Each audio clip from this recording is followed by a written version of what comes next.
menjatuhkan pidana kepada terdakwa tersebut oleh karena itu dengan pidana mati. Selamat datang di channel 1000 Perkara, channel yang membahas kasus-kasus pidana berdasarkan fakta-fakta yang terungkap di persidangan. Di video kali ini, kita akan bahas kasus kecelakaan yang menewaskan Vanessa Angel dan suaminya, Febri Ardiansyah, yang akrab disapa Bibi. Kasus kecelakaan tersebut kemudian diambil alih oleh polisi karena menurut polisi terdapat tindak pidana dalam kecelakaan tersebut. Alasan polisi menduga adanya tindak pidana karena dari hasil olah TKP, polisi tidak melihat adanya bekas pengereman. Artinya tidak ada usaha dari pengemudi untuk menghindari atau mengurangi tabrakan, serta polisi juga melihat banyaknya kerusakan pada kendaraan yang mengalami kecelakaan. Sehingga polisi menduga sebelum kecelakaan mobil dikemudikan dengan kecepatan melebihi batas kecepatan yang diperbolehkan. Setelah dilakukan investigasi dan pengumpulan bukti-bukti, akhirnya polisi menetapkan Tubagus Muhammad Jody Pramusetya atau Jody sebagai tersangka. Dan sejak tanggal 11 November 2021, polisi mulai melakukan penahanan terhadap Jody. Selanjutnya, oleh polisi kasus tersebut diserahkan kepada jaksa dan kemudian jaksa melimpahkannya ke Pengadilan Negeri Jombang untuk diperiksa dan diputus oleh hakim di sidang pengadilan. Dari fakta-fakta yang terungkap di persidangan, yakni berdasarkan keterangan saksi, keterangan ahli, bukti surat, petunjuk, dan keterangan dari terdakwa Jody sendiri, terungkaplah fakta yang sebenarnya dari kasus tersebut. Kecelakaan yang akan dibahas adalah kecelakaan dari sebuah mobil Mitsubishi Pajero Sport Dakar warna putih dengan nomor polisi B1264BJU yang dialami oleh Vanessa, suaminya yang bernama Bibi, dan anak mereka yang bernama Gala. Selain mereka bertiga, ada dua orang lain yaitu Siska yang dalam persidangan mengatakan kalau dia adalah babysitter, yang mana Siska ini sudah bekerja di rumahnya Vanessa dan Bibi selama 1 tahun 7 bulan.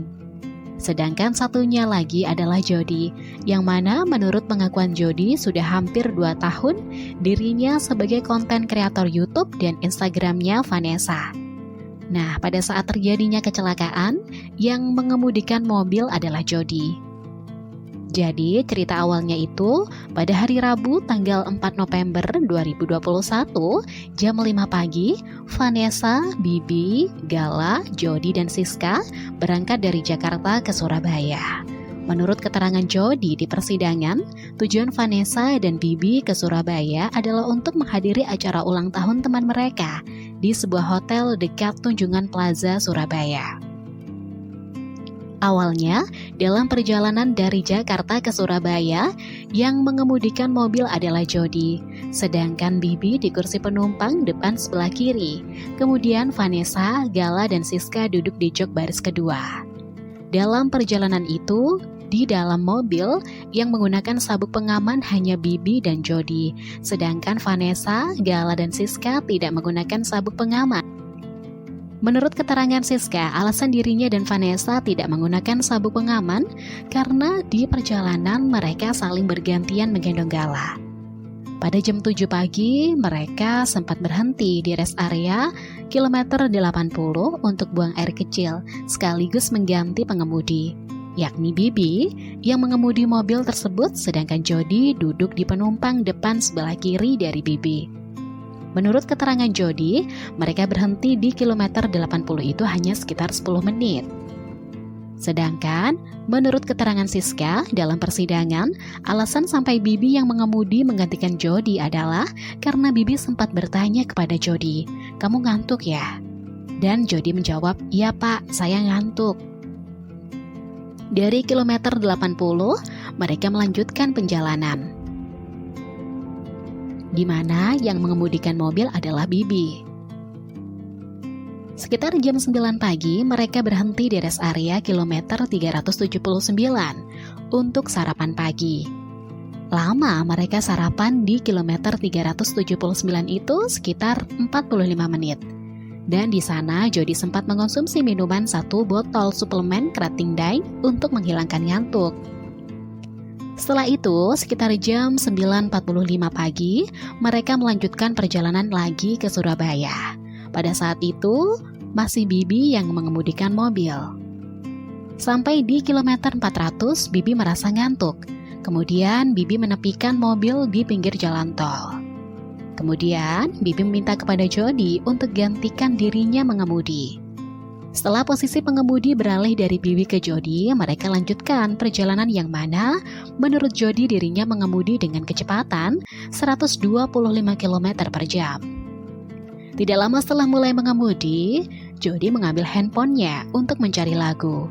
Itu memakan waktu sekitar 2 menit. Setelah itu, Jody kembali fokus mengemudi. Sekitar jam 11.20, tepatnya di kilometer 555, sambil mengemudi, Jody kembali mengambil handphonenya untuk merekam kondisi jalan tol. Hasil rekaman tersebut kemudian dijadikan story di Instagram. 20 menit setelah story Instagramnya terupdate, Jody kembali mengambil handphonenya karena story yang dia buat tadi mendapat komentar atau balasan dari bapaknya Jody, yang mana bapaknya menanyakan mau kemana, dan dibalas Jody mau ke Surabaya. Menurut keterangan bapaknya Jody di persidangan, awalnya dia melihat story Jody. Karena melihat story tersebut, dirinya mengomentari status Instagramnya Jody. Nah, akhirnya mereka saling berbalas pesan. Menurut pengakuan bapaknya Jody, dirinya tidak tahu kalau Jody ini sedang mengemudi.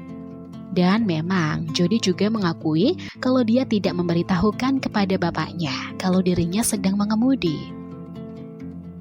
Pada jam 11.20, tepatnya di kilometer 600, tepatnya lagi 20 menit sebelum terjadinya kecelakaan. Sekitar 2-3 menit Jody mengemudi sambil membalas chat dari temannya. Sesampainya di kilometer 672, mobil yang dikemudikan Jody tiba-tiba hilang kendali. Jody yang kaget langsung memeting setir ke kiri dan mobil langsung menghantam pembatas jalan yang menyebabkan mobil Mitsubishi Pajero tersebut berputar arah sebanyak 2 kali dan berhenti pada dengan posisi menghadap ke arah berlawanan. Menurut pengakuan Jody di persidangan, penyebab mobil yang dia kemudikan hilang kendali itu karena dirinya ngantuk berat, yang mana keterangan Jody begini. Bahwa sebelum terjadi kecelakaan, pandangan terdakwa Jody bebas tidak terhalang. Karena kondisi arus lalu lintas cenderung sepi, namun kondisi terdakwa Jody lelah. Bahwa pada saat mengemudikan kendaraan mobil Mitsubishi Pajero Sport Nopal B1264 BJU dari kilometer 400 sampai di kilometer 672, Jody merasa badan dan kedua tangan lelah, pandangan mata lelah dan mengantuk. Bahwa ketika terdakwa Jody mulai merasa kedua tangan, pandangan mata lelah dan mengantuk, sempat ada pemikiran untuk meminta penggantian pengemudi atau istirahat dulu di rest area. Namun terdakwa Jody takut mengganggu karena semua orang di mobil sudah tidur terlelap. Jody juga tidak ada niat untuk istirahat dulu di rest area karena maksud Jody biar cepat sampai dan Jody bisa istirahat.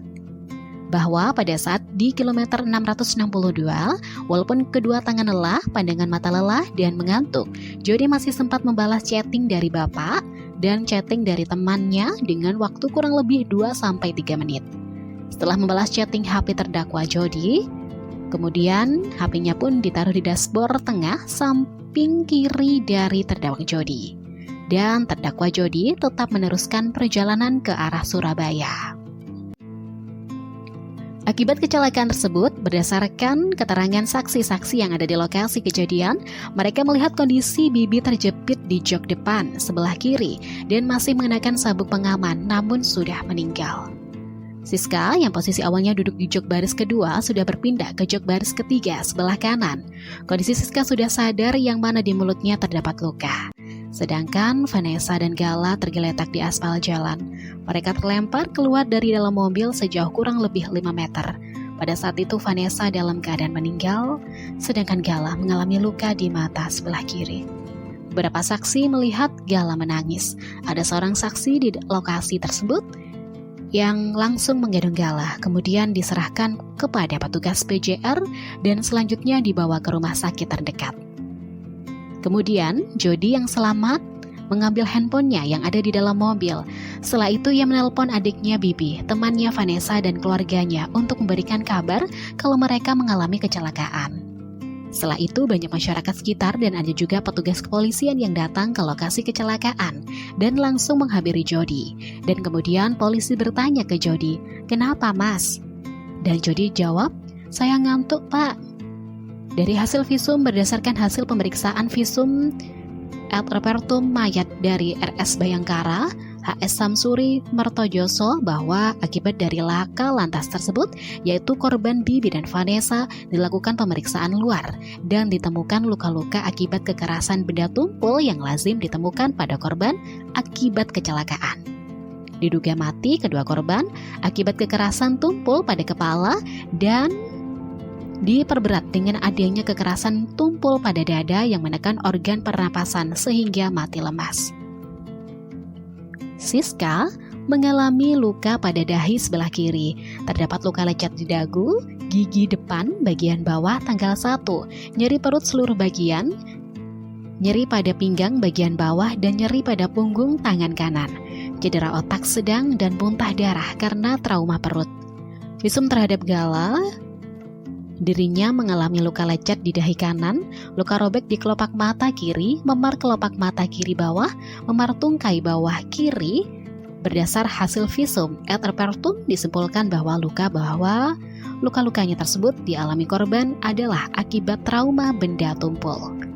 Setelah kecelakaan tersebut, pihak kepolisian kemudian menerjunkan tim ahli guna untuk memeriksa TKP atau tempat kecelakaan dan memeriksa mobil Pajero tersebut. Nah, salah satunya adalah tim dari unit laka lantas Polda Jatim yang memang bertugas menganalisa kecelakaan lalu lintas. Tim tersebut adalah tim yang dibentuk oleh Korlantas Polri yang bertugas menganalisa penyebab kecelakaan dengan menggunakan teknologi guna, mengetahui kondisi kecepatan sebelum, saat, dan setelah kejadian serta dapat digunakan untuk penyidikan kecelakaan lalu lintas. Dari hasil analisa dari bekas titik tumbur, rekaman CCTV di lokasi kejadian, posisi akhir kendaraan di tempat kejadian, tim tersebut menyimpulkan bahwa kecepatan kendaraan Pajero Sport yang dikemudikan oleh Jody adalah 129 km per jam.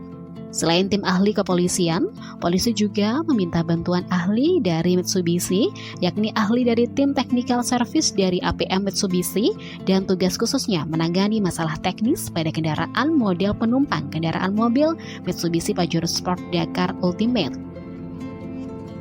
Dalam persidangan, Jody mengatakan bahwa dirinya merasa menyesal atas perbuatannya. Tuntutan dan pembelaan.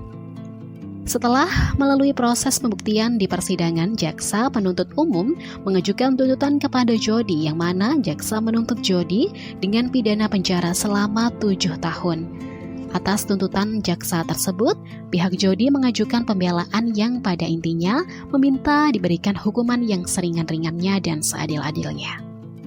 Putusan, kemudian atas tuntutan dari jaksa dan pembelaan dari pihak Jody, menurut hakim terdakwa, Jody telah terbukti bersalah melakukan tindak pidana sebagaimana diatur dalam pasal 310 ayat 4 dan hasil 310 ayat 3 Undang-Undang Republik Indonesia Nomor 22 Tahun 2009 tentang Lalu Lintas dan Angkutan Jalan. Dalam pertimbangan putusan hakim mempertimbangkan juga bahwa dalam perkara ini majelis hakim juga mempertimbangkan social justice, di mana selain perkara ini mendapat atensi dari masyarakat dan media, namun yang paling penting agar perkara ini menjadi pembelajaran kepada kita semua tentang berbahaya berkendara sambil bermain ponsel dan bahaya tidak mentaati aturan batas kecepatan dalam berkendara, khususnya di jalan bebas hambatan atau di jalan raya manapun. Setelah itu hakim memberikan amar putusan kepada Jody yang pada pokoknya 1. Menyatakan Jody telah terbukti secara sah dan meyakinkan bersalah melakukan tindak pidana, mengemudikan kendaraan bermotor yang karena kelalaiannya berakibat kecelakaan lalu lintas dan mengakibatkan orang lain meninggal dunia dan luka-luka. 2. Menjatuhkan pidana terhadap Jody dengan pidana penjara selama 5 tahun. 3. Menetapkan barang bukti berupa 1 unit kendaraan mobil Mitsubishi Pajero dan STNK-nya dikembalikan kepada anak Galaskade Ardiansyah melalui walinya.